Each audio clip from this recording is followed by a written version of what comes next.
All right. Well, a few people might still be logging in as we're right at the top of the hour, but I'm going to go ahead and get started to respect everyone's time and make sure we have plenty of time for questions and comments and discussion. So welcome to our webinar here today on dynamic seating. We're going to be talking specifically about moving past those perceived barriers to provision of needed intervention. So basically, how do we bust those myths that people might have about dynamic seating? I'm Michelle Lang. I'm an occupational therapist, and I provide consultation to and education to seating dynamics, along with a bunch of other things in my private practice. And I'm glad that you're here and interested in this topic. So let's get started. So we do have learning objectives for the CEU approved course. One, the participant will be able to define dynamic seating. Two, the participant will be able to list 3 perceived barriers to dynamic seating provision. And 3, the participant will be able to describe at least one solution for each barrier to dynamic seating provision. So what are we going to be talking about in this course? Well, we're going to talk specifically about what is dynamic seating, what are these perceived barriers. There's 3 specific ones we'll be covering, and then are these accurate or not? And spoiler alert, they're not. But let's talk about them and make sure we understand why these are actually not a barrier at all. Now, I know many of you are attending this course because you're looking for some CEUs. Our CEUs are provided through NARTS, and at the end of the presentation, you'll receive a link to the post-test. After successfully completing that, you'll receive a CEU certificate via email from NARTS directly. So let's start with just what is dynamic seating.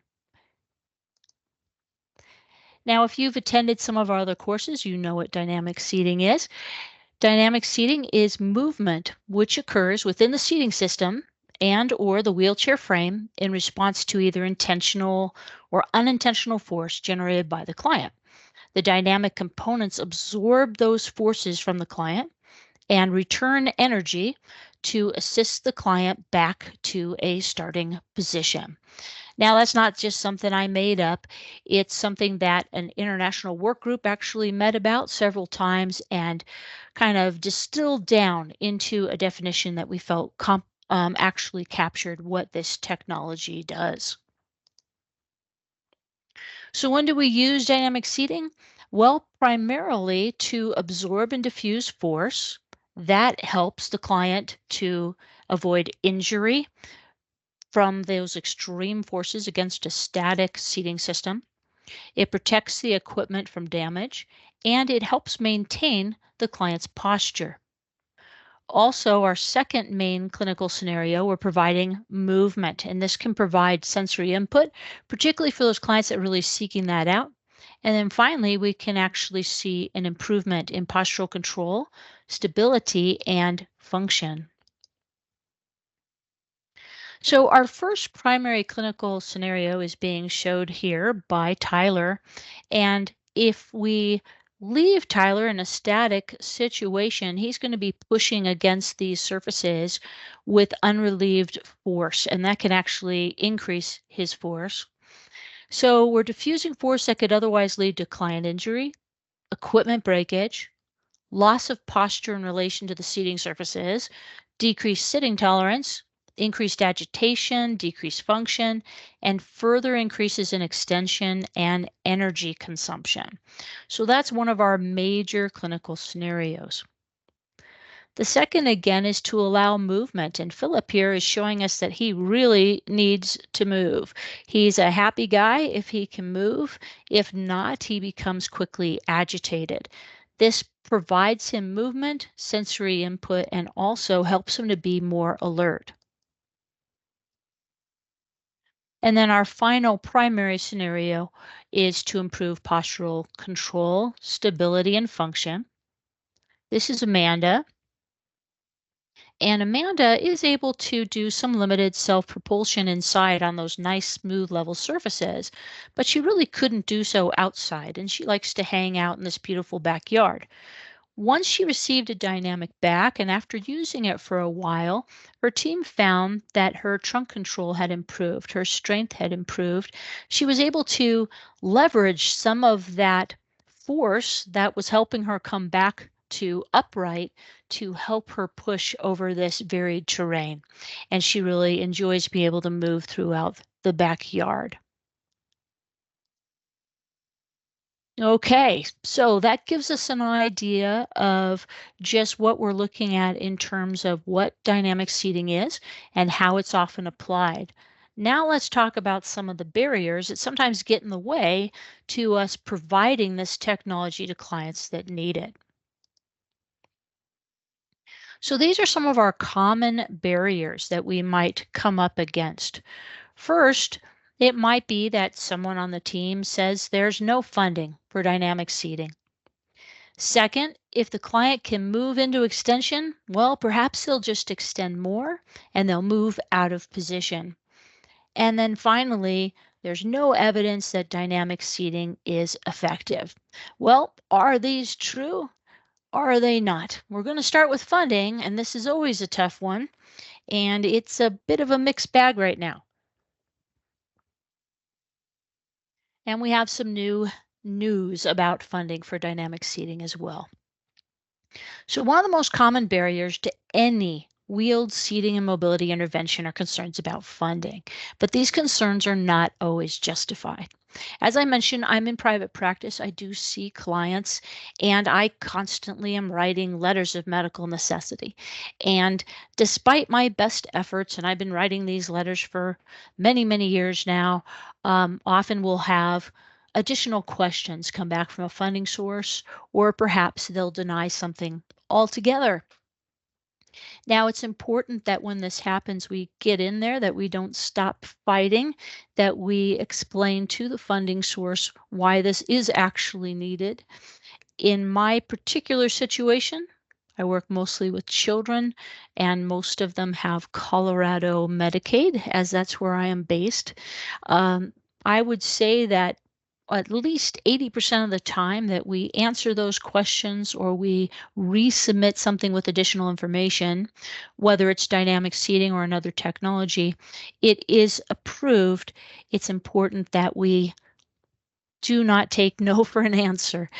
Personally, I get my back up a little bit. I get my feathers ruffled if somebody says no after that long evaluation and all that documentation, and I don't want to leave my client's needs unmet.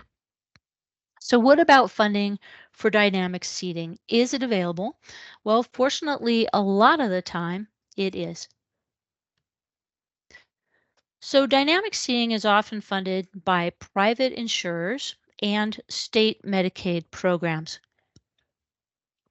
There are a few people who have received funding through Medicare.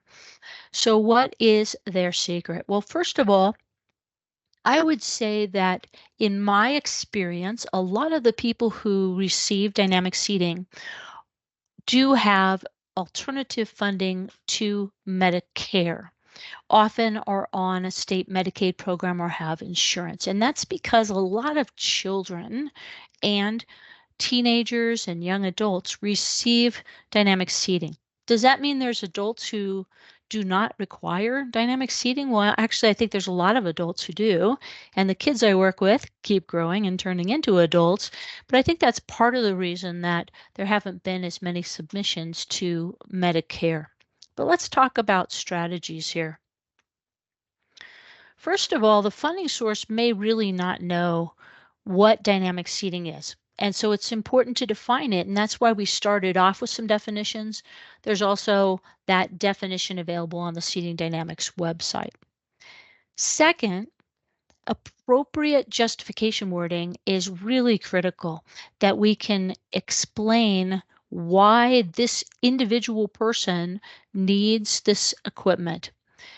We have sample medical justification wording on the Seeing Dynamics website under a funding page. So if you go to the website and click funding, you can get that medical justification. It will actually walk you through what device you're looking at, what specific dynamic component, and what the application of that is. What are your goals? And it will give you some sample wording that, of course, needs to be justified, or I'm sorry, customized to your individual client. So specifically, and a lot of this applies again to any seating and mobility equipment, it's important to explain what the intended benefits of the dynamic seating are for the client. What do you anticipate will happen if the client receives the recommended equipment? So, an example might be the client will have less active extension as opposed to using a static system that they can keep pushing against, and as a result will be at significantly less risk of injury and equipment damage. So that is an anticipated outcome for our client, and it's important that we explain that to the funding source.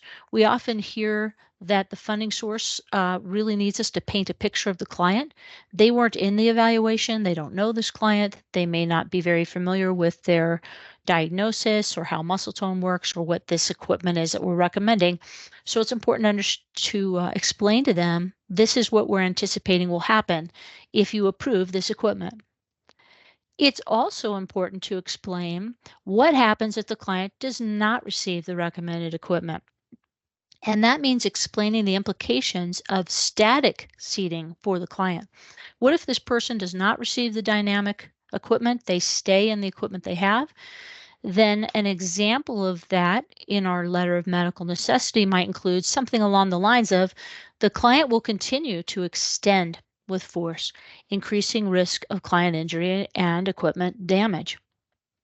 Now, the last thing I'm not very good about doing in my own documentation, but it really can help with our success rate on getting equipment that we're recommending for a client.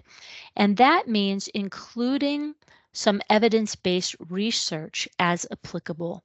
So we can literally include citations in our documentation that back up what we're saying.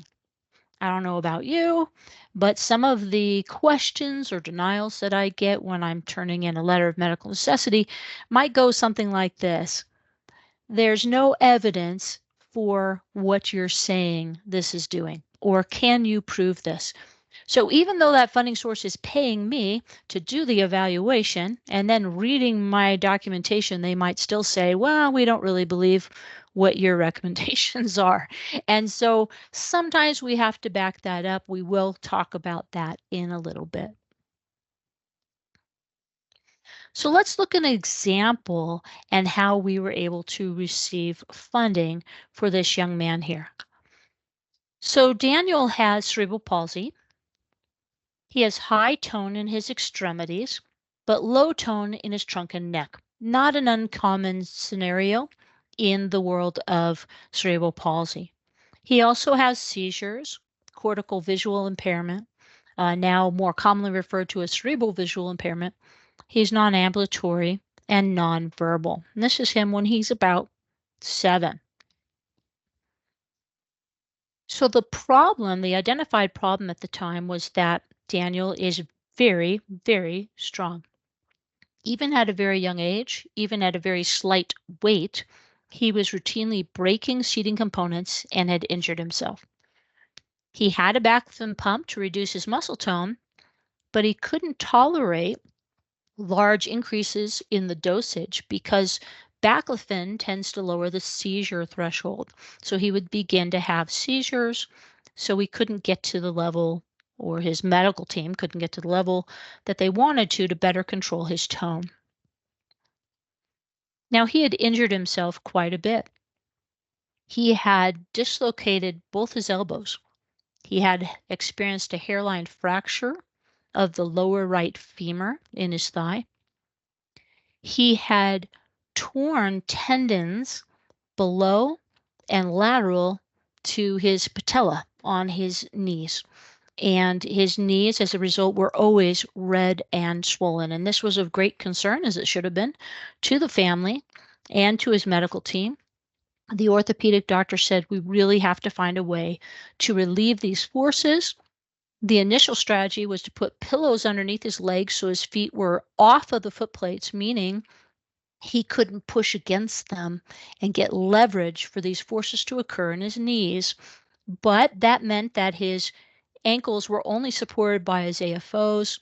He wasn't getting the pressure distribution he should have between his posterior thighs, his buttocks, and the soles of his feet. And he was continuing to extend, though not with the amount of leverage he had.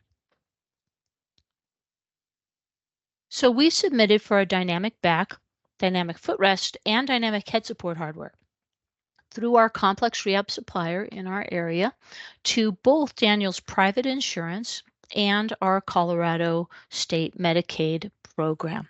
And here in this picture is Daniel at his baseball games. He plays on our local Miracle team, and his assistant is helping him make a run to, let's see, looks like maybe first base, not quite sure, first or home. And this is a very exciting activity for him. You can see his knees are quite straight, but he is actually extending the dynamic footrest, and he's extending the back and most likely the head support hardware as well. So here is the wording that we used for the dynamic back in his letter of medical necessity. The dynamic rocker back, which is the seating dynamic back, moves posteriorly in response to client force and assists the client back to an upright starting position. Now, before you freak out, don't write this down. It's all good. We'll talk about that in a minute. The dynamic rocker back is recommended to absorb client forces which have led to client injury and or breakage in the past, equipment breakage, and to reduce risk of future breakage.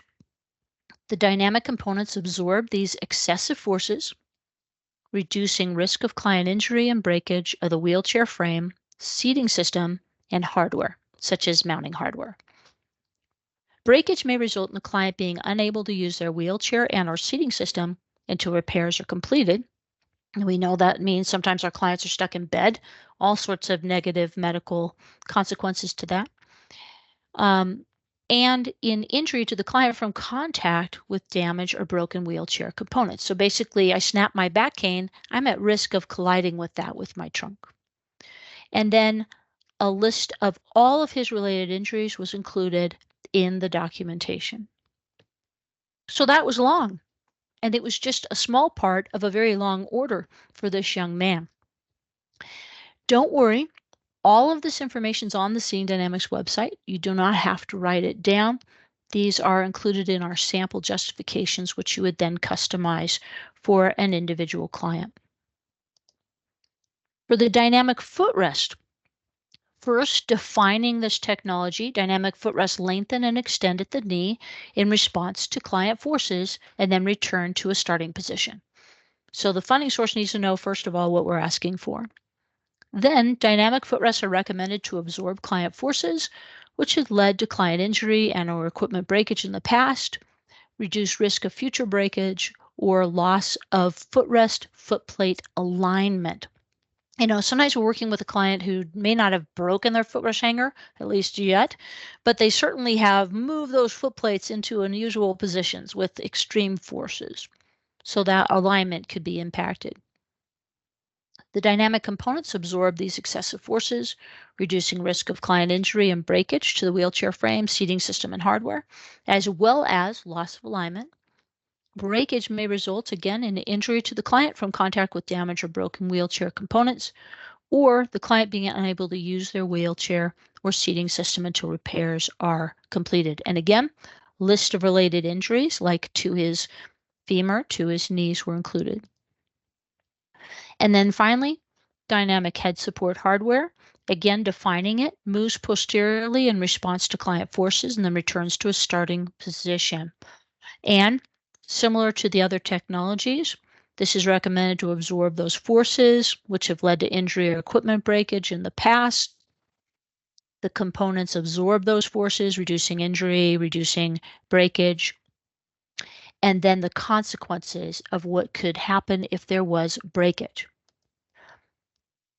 Now, for dynamic head support hardware, there's actually some additional justification that may apply to the client you're working with. Absorbing these forces may also protect the brain and cervical area from injury, from sudden, forceful, and/or repeated impacts, as well as sustained forces. Daniel was capable of exerting very strong, sustained forces to his static head support hardware, and we were really concerned about what was going on in his cervical area. I work with other clients who collide with that posterior head pad with such force that I'm really concerned they might be exerting enough force to lead to a micro concussion or an actual concussion. So again, by absorbing forces, providing limited movement, because this only moves a certain degree, the client may be less likely to come off of the head pad, which may lead to the client being caught under the head pad and/or choking. So dealing with both of these scenarios of the force, whether it's sudden, repeated, intermittent, whether it's sustained, the possible impact on literally the brain and the cervical area, and then also allowing the client to better stay on the head pad instead of slipping off during this extension or rotation. So again, these are examples. You should definitely customize these examples to your own specific clients. Daniel's primary issues were strong extension forces, injury, and equipment damage. So we have sample wording for each of these scenarios as well as other scenarios, again, on the website. So for Daniel, the results were successful funding. Yay. Actually, first time around, which is always awesome, but you never know. It depends on the day of the week. Even more important than successful funding is since receiving this equipment, he has had no more injuries. He has decreased pain, decreased active extension, and the ability to tolerate his seating system for a much longer time. So let's watch Daniel here. Daniel's watching his favorite baseball team, the Colorado Rockies, and he is very excited.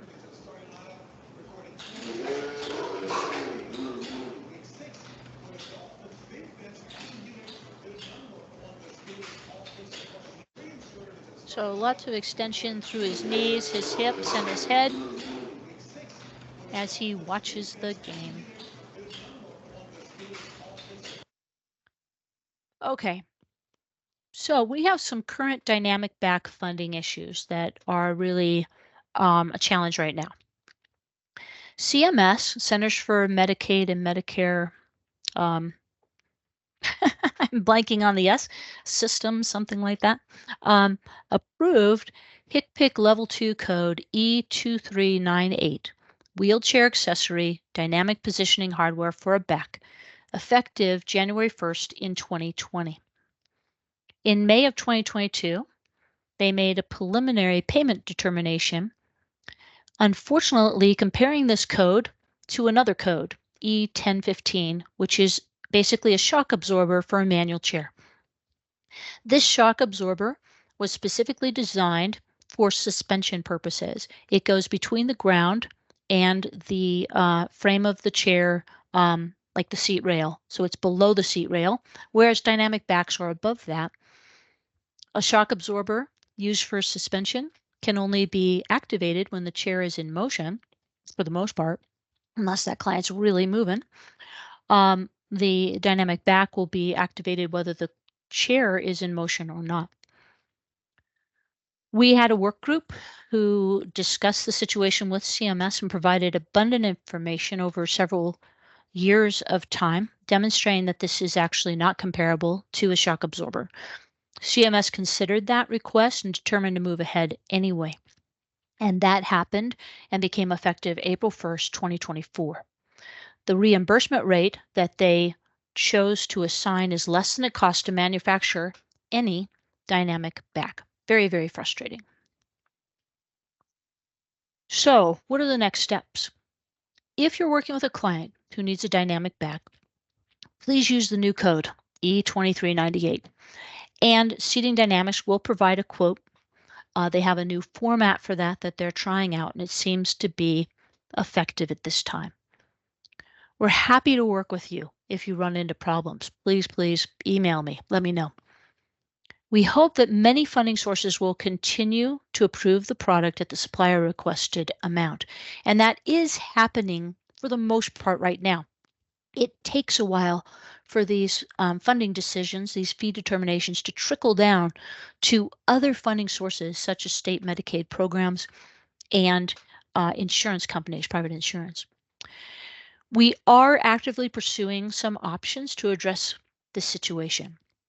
Whether we're successful or not, I'm not sure, but like I said, I get my back against the wall and I don't hopefully give up easily. So we are working as a group, representing several different manufacturers to continue to pursue some options. We have two potential options on the table right now, and waiting to hear back from some people. If a call for action is required, which we put out at the end of the CMS process and received many wonderful responses from many of you, then we will let you know if that's required to help with this situation. So, what is our funding take home message? Well, funding's possible for dynamic seating components with documentation that defines what the intervention is, explains the implication of not receiving the intervention, describes the intended benefits if the client does receive the intervention, and as appropriate includes evidence-based research results. So, perceived barrier, there's no funding for dynamic seating, but in reality, there often is funding for dynamic seating, and it's something that we have resources for, and we're very happy to help you with.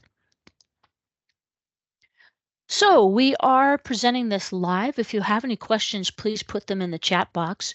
And if you're watching this afterwards in a recorded format on demand, feel free to email us with any questions or comments that you have.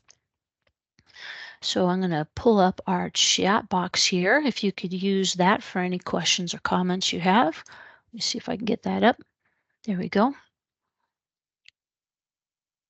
And good. I'll give people a moment to ask any questions that they may have.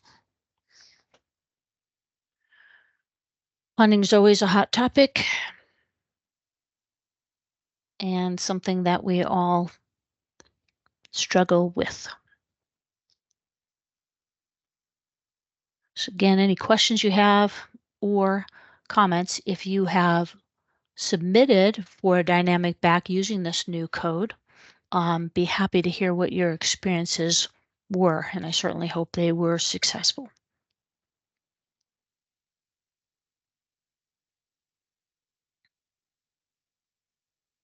Okay, I am not seeing any questions or comments at this moment, and that's fine. So we will go ahead and move on to our next barrier. If you are typing, please keep typing, and we'll answer that question in just a bit. All right, our second barrier. Many people are justifiably concerned that if the client can move into a greater degree of extension at their hips, at their knees, at even the neck, that they will extend even further, and the result will be a loss of position in relation to the seating surfaces, and somebody needs to reposition them. Is this true or not? Well, dynamic seating we know is often used with clients who have a lot of extension, like my friend Spencer here, who's basically standing up in his chair. Providing movement brings up two main concerns. Will opening the seat to back angle lead to further extension? We know for people who have a lot of tone, if we open that seat to back angle, particularly a lot, this usually triggers further extension in our clients. Will the client move out of position during movement, particularly when they return to upright? Is that pelvis going to be in a neutral spot when the person relaxes? These are very valid points. So let's talk about extension. Just what is increased muscle tone or spasticity? Well, increased muscle tone or spasticity is caused by an imbalance of the nerve signals between the central nervous system, the brain and the spinal cord, and the peripheral nervous system, the muscles. There could also, just to add into the mix, be primitive reflexes and involuntary movements that are present as well. And we see this increase in tone, particularly in clients who have diagnoses such as cerebral palsy, traumatic brain injury, or Huntington's disease, and certainly a whole host of others. I've been doing this for a lot of years now, and I used to see a lot of clients who had a diagnosis of cerebral palsy. I still see basically that population, but our testing has improved. And there's a lot of other diagnoses that sit underneath that umbrella term, cerebral palsy. And that child may or may not, or adult, have the diagnosis of cerebral palsy, but usually there's a secondary diagnosis that explains a little more specifically why this person has cerebral palsy. So back to muscle tone. Muscle tone is not a constant state most of the time. With some diagnoses, such as traumatic brain injury, we might see more rigidity as opposed to a velocity dependent tone that we'll see in people with diagnoses like cerebral palsy. Many of the clients who use dynamic seating may appear to be really chilling out and relaxing while they're sitting in their wheelchair seating system. And those are always the times where I think, wow, someone's going to wonder, why in the world did you recommend dynamic seating? This person's just hanging out there. However, we know that for those clients, there's a lot of factors that can lead to sudden and forceful extension, particularly at the hips, knees, and neck. For my friend Daniel, that might be the Rockies being on TV and him watching his favorite baseball team and players.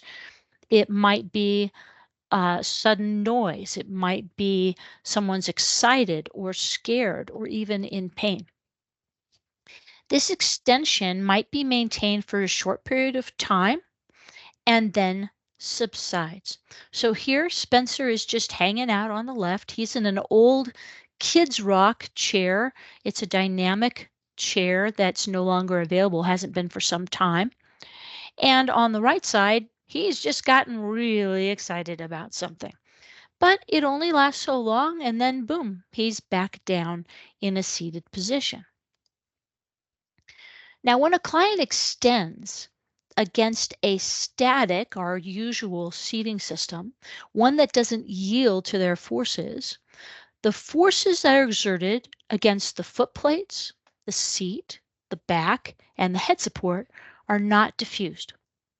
We have research that tells us that there's an actual increase in client extension when this happens. So tone collides with a non-yielding surface and it goes up, up, up, up, up, up.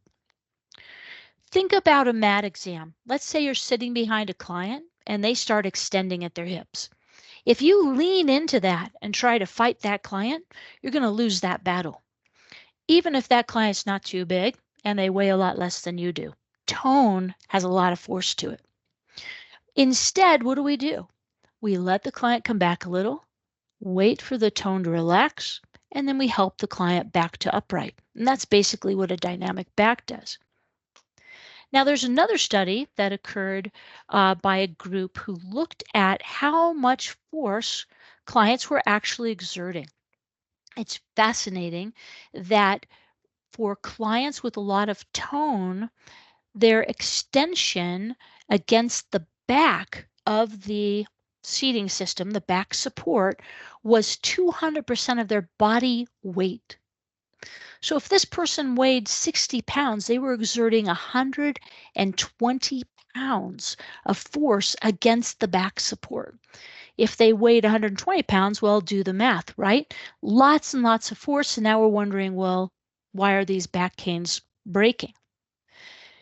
These clients also exerted up to 600% of their body weight against the foot plates.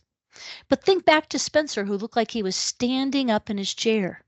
He's exerting a tremendous amount of force against his foot plates. In this picture here is a client that I work with, and she has a coil between the foot plate, the upper and lower portion of her footrest hanger, that's designed to absorb some forces. She has pushed with such force against these that she still managed to push the foot plates into some unusual postures, and she has bent that coil into a C. She does not weigh that much, but she has a lot of tone. So, extension and movement. Dynamic seating absorbs and diffuses extensor forces. So this is Spencer again, and this is Spencer using some seating dynamics dynamic footrest. And as he extends, rather than leveraging off of his foot plates and literally standing up in his chair, the dynamic footrest moves.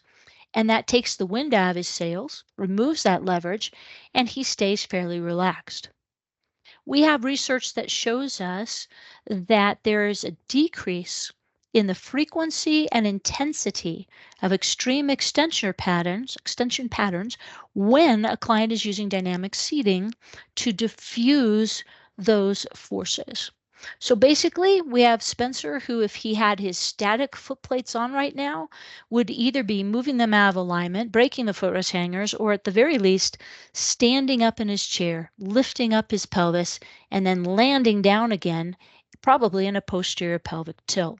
But instead, by using dynamic footrest in combination with a dynamic back, we're taking that force away for the most part by allowing this movement, and he's returning to a neutral starting point. So why is it important to reduce extension? This might be a question a funding source asks. Who cares if they're extending or not? Well, again, we have evidence that we can use, and everything cited here is in our literature review or the RESNA position paper, both of which there's a position paper on dynamic seating, both of which are on the Seating Dynamics website. So extension forces can lead to pain and as a result, decrease sitting tolerance. We don't want to sit in something that's hurting, right? Ever take a long road trip? You're sitting, you get really uncomfortable, you need to change your position. Same with our clients. Extension forces have been shown to lead to client injury, lead to equipment damage, and lead to a loss of client position in relation to the seating surfaces, often a posterior pelvic tilt. What about dystonia? Many clients with increased muscle tone also have dystonia. This is involuntary, often follows a specific pattern. It can be sustained or repetitive contractions of opposing muscle groups, flexors and extensors, resulting in twisting body movements and abnormal postures. This means that the client is not only moving into, say, hip extension, but is now rotating at the hip. And we know that positioning someone and maintaining their position who has dystonia can be very, very challenging. These are some of the most challenging clients that I work with personally in coming up with seating solutions. We also have research that tells us that dystonia can lead to pain, discomfort, and impact function. That certainly can be worse if the surfaces do not yield to this movement and force. So this is Amber.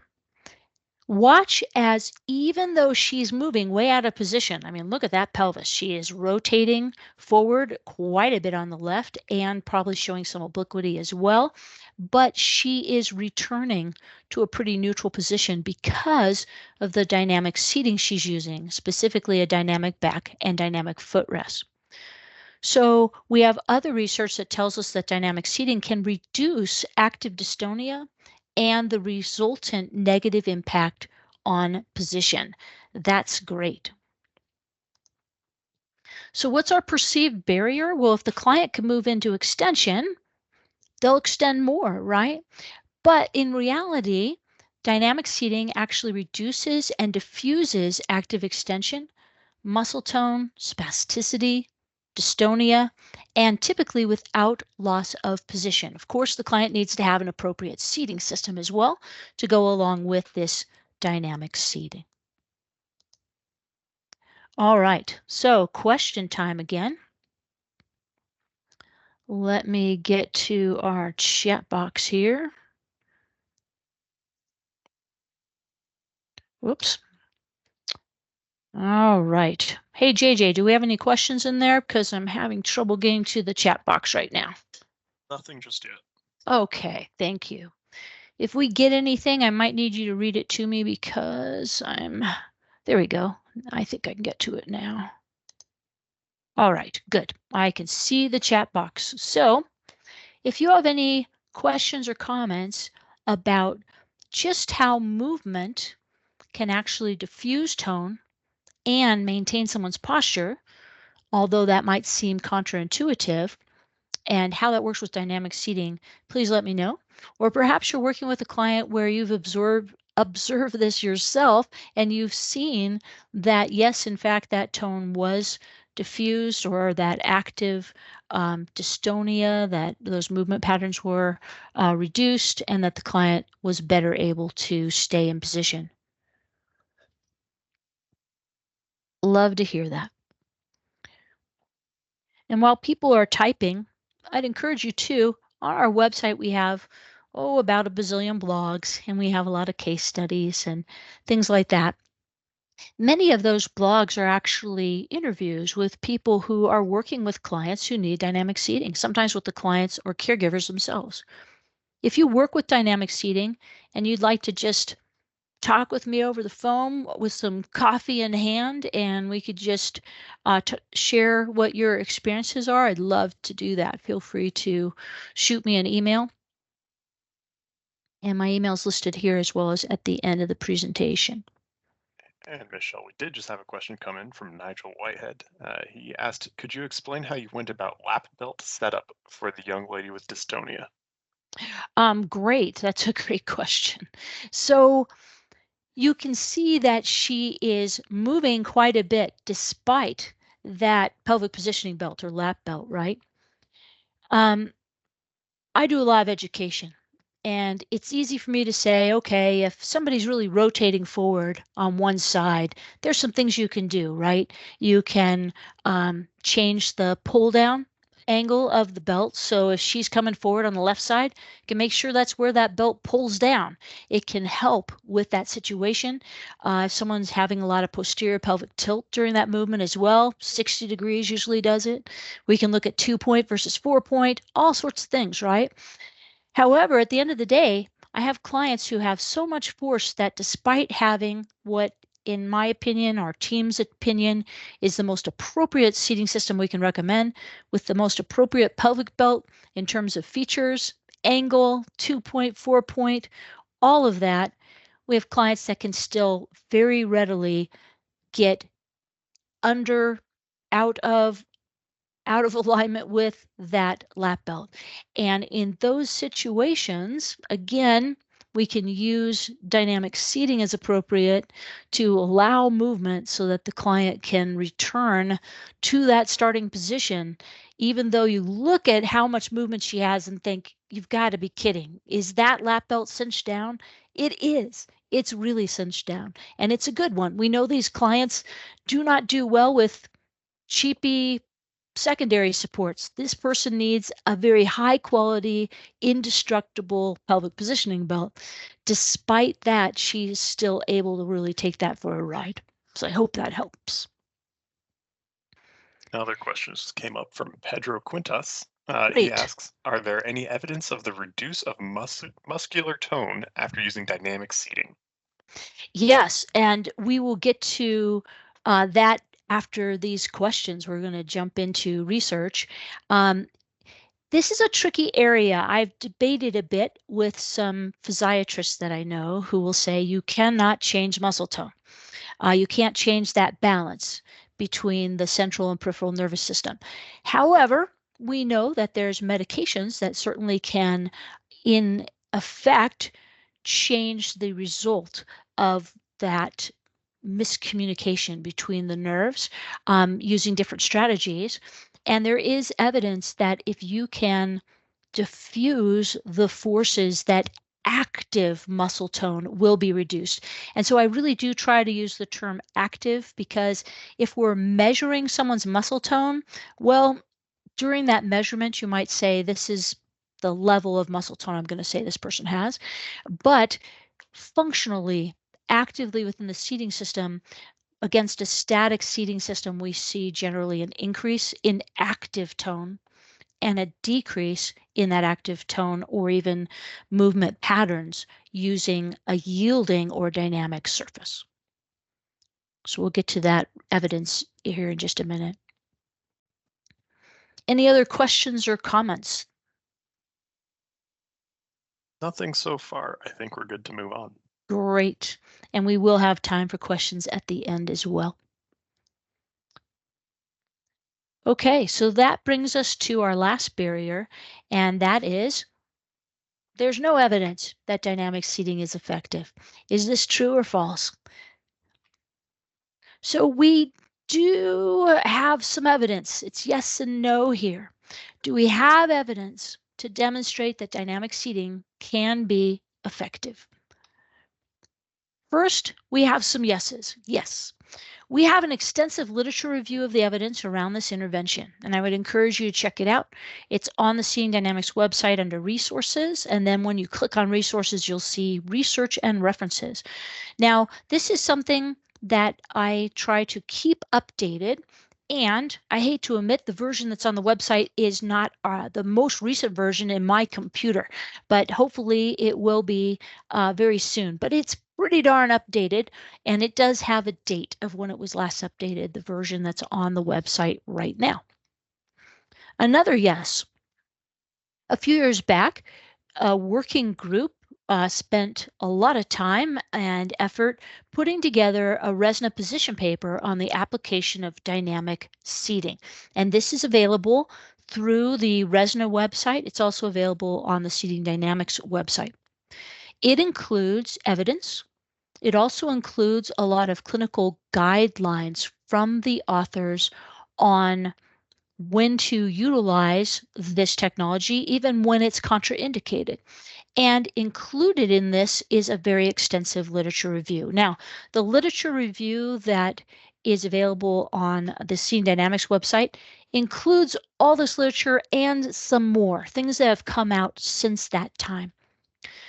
So final approved version is posted again on the Seeing Dynamics website. It was also published, like other RESNA position papers, in the RESNA Assistive Technology Journal, and the citation is here.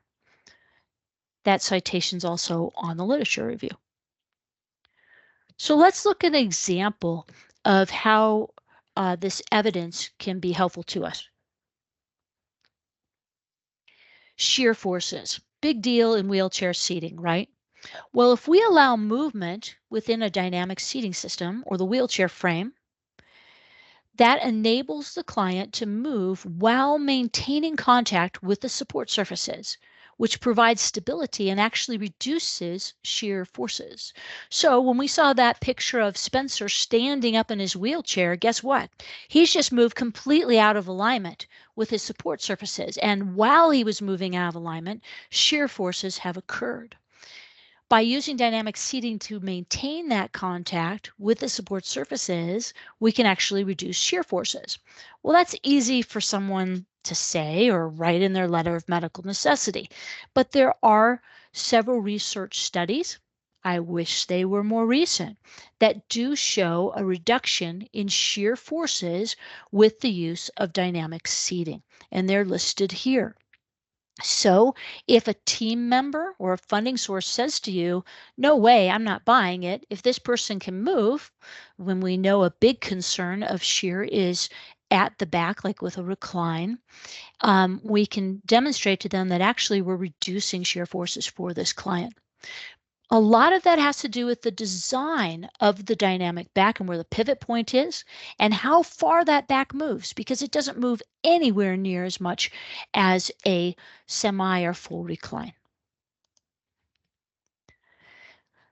Further examples besides this sheer one are presented in that position paper because it presents a large number of clinical benefits for individual clients with evidence to support each. So, do we have some evidence? Yes. But there's also a no. Although there is a variety of literature out there, we have few controlled studies of specific dynamic seating interventions. Much of the evidence is anecdotal or based on expert opinion or clinical observations of an individual case. So, for example, one of the more recent articles that I happen to author is a case study. Over a number of years, it features Daniel because I've seen him for such a long time and he's in his mid-20s now. Some of the controlled studies included only a small number of subjects. But here's the challenge. As we all know, with research of this population, users who may benefit from dynamic seating are often very spread out geographically. So it's hard to get a hold of these people and actually try things out with them. And the populations are extremely diverse. So it limits homogeneous samples. You know, a lot of the research that's available out there on wheelchair seating and mobility is of people with spinal cord injuries. Not just spinal cord injuries, but people who only have a spinal cord injury, who didn't happen to also acquire a brain injury at the same time, and who have a spinal cord injury between a certain level and another level. That provides a very homogeneous group so that research results can mean something. It's very difficult to research this population, and we have to rely on other research techniques that work better with that more heterogeneous group.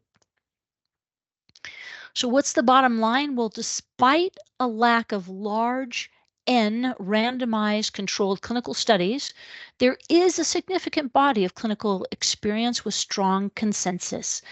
Like many other areas of our practice, we don't have good research that backs up a lot of the strategies we use and product interventions that we use, particularly with these very diverse populations. So, perceived barrier. There's no evidence that dynamic seating is effective. Reality, there is actually a large volume of evidence on the efficacy of dynamic seating.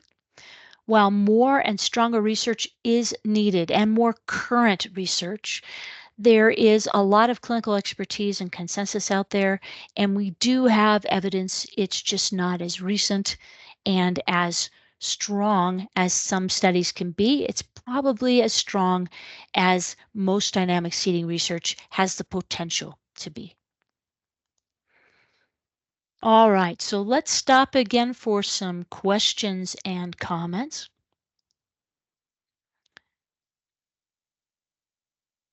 There we go. Let me pull this up and see. I wasn't able to see those questions in the chat box before, so I might need you to read those to me again, JJ, if we have any. Yeah, no worries. They actually came in under Q&A, so. Oh, that's why. Let me quickly go to Q&A here. Thank you. Okay. So I want to get back to your question for a minute, Pedro, about is there evidence of the reduction of muscle tone after using dynamic seating? There is a study from BAR-ON, BAR-ON. It's in the position paper as well as the literature review. They've done a number of studies, but this particular study did show that when tone meets a static surface, it increases, and when it meets a yielding surface, it decreases. This is something that I've spent a lot of time researching, looking for studies, even if they're outside of the focus of dynamic seating, because this is really more of a characteristic of muscle tone. Again, I can sit behind a client on the mat table, and if they extend and I fight them, I'm losing.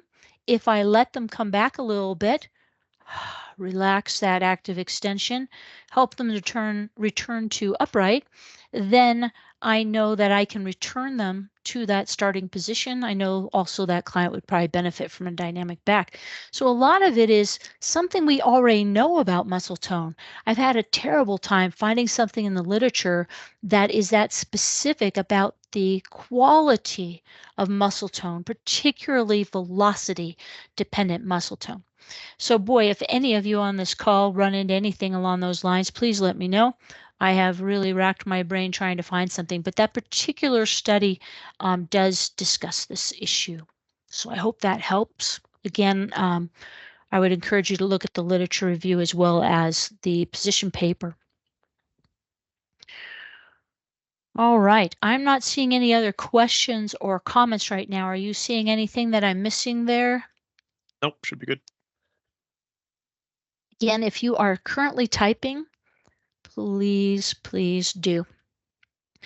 I should mention briefly too that I am not a researcher. I've participated a little bit here and there, but I went to school an awful long time ago, and I only needed to get my bachelor's degree to be an occupational therapist. And I decided I didn't really want to go back to school. So, what are you going to do? So I do not have the best credentials to be overly involved in research. Again, done a little bit of things here and there, but we always need more research. I'm not always real keen on searching through journals and such, but it's important that we are aware of the efficacy of the interventions that we are recommending, that we can share that with others, whether they be other team members or the funding source. Okay, so as I mentioned before, we have a number of references in the presentation. These can all be found in the literature review on the Seating Dynamics website. And keep an eye out because that does get updated on the website periodically. Also, I believe one of the handouts that you're getting is a chart that summarizes a lot of the research out there by clinical issue that you might see in the client, such as increased extension. The Seeing Dynamics website has a number of resources, including that page that's all about funding, and that includes sample justification wording that might be helpful if you're running into issues there. And those resources, such as the position paper, the literature review, and also some other clinical guidelines, which actually I'll be updating here soon. So here's our take-home message. Dynamic seating can either allow movement of the client within the seating system or provide movement of the seating component and or frame. Dynamic seating is often funded by third-party payers. Yay, we've got to keep that up. Dynamic seating can reduce extension and dystonia without loss of position. And that efficacy is well supported in the literature, although we can always use more research, right? So I know you're anxious to find out about CEUs. So to get your CEUs for this course, you must pass a post test. You will be getting an email probably in the morning with this information as well.